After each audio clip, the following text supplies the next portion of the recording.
কাঁঠাল খাবেন, যদি ভালো নয় এমনিতে খাইয়ে তাহলে এমনি টাকা লাগবে। পাকা এই ধরনের দাম। রসগোল্লা খাবেন আর কাঁঠাল খাবেন, তার চেয়ে বেশি সুন্দর। এই ভিতরে একটু ভুসি না, ওই যে যেগুলো ভুসলো না সেগুলো এইরকম চ্যাপটা চ্যাপটা চাপ, ওইগুলো আরো বেশি স্বাদ লাগে। আর খালি রুয়া দেখেন, দেখেন ওজন কি। এটা খাবেন কাল, এ তো পাহাড়, এটা খাবেন কালকে, এটা খাবেন আজকে। দেখেন কি ওজন, ছোট কাঁঠাল হলে কি ওজন, যা বড় একটা ওজন। কত করে দাম? এটাই নেবেন না একটা মনে করেন যেটা পাকা। ও এটাই 30 টাকা।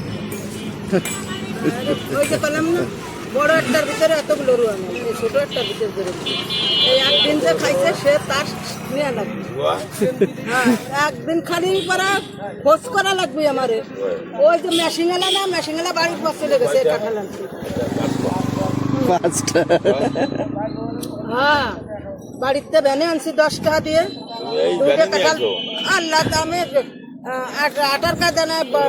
কাঁঠাল দুটো পাড়াইছি 4টে পাড়াইছি 20 টাকা দিয়ে। 20 টাকা দেবো, 20 টাকা। দাও।